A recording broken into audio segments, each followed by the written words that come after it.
By now, I'm sure you've already heard that yes, you can indeed claim work experience concurrently, which is Canadian experience and foreign experience at the same point of time.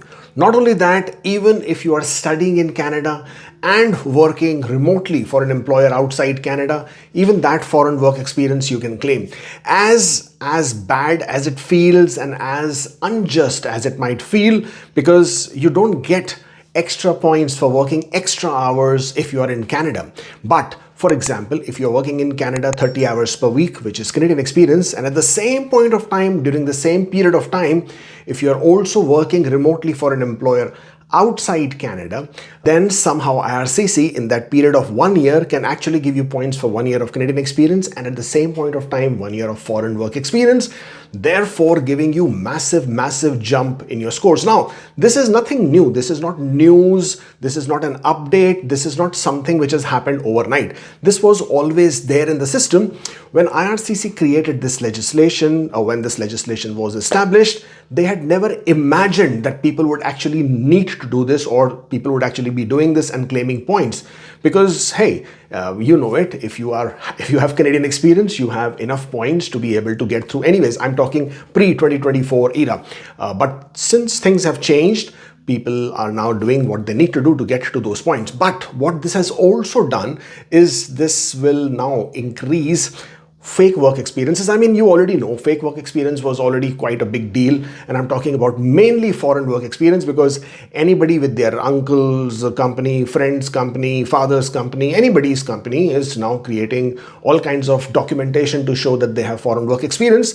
To those people, I would like to warn you that IRCC is obviously also aware of this thing that people are trying to do. So if you are trying to create these foreign work experiences, which is probably in most cases would be fake, then trying to show that I received cash salary for this, you are in big trouble if you try to do that, because claiming fake work experiences will get you into serious trouble, and this would then mean 5-year ban for misrepresentation.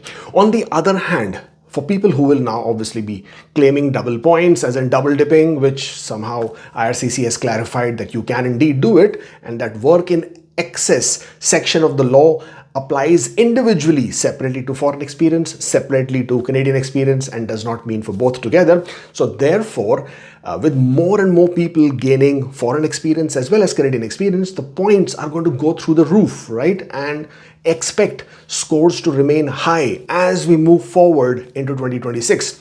As of right now, I'm quite anxious to see what immigration levels plan we have for tomorrow from Mark Carney, but I just wanted to bring this update as well to your notice, because I was of the opinion that you can't double dip and you shouldn't double dip.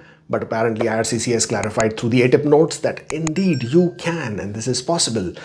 This is currently being reviewed. IRCC is aware and they are looking to review this. They are looking to make the changes.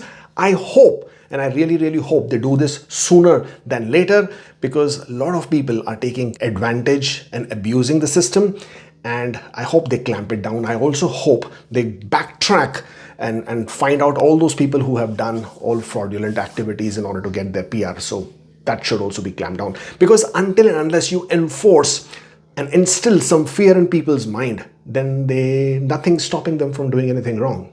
Don't you agree? Let me know in the comments what you think about this.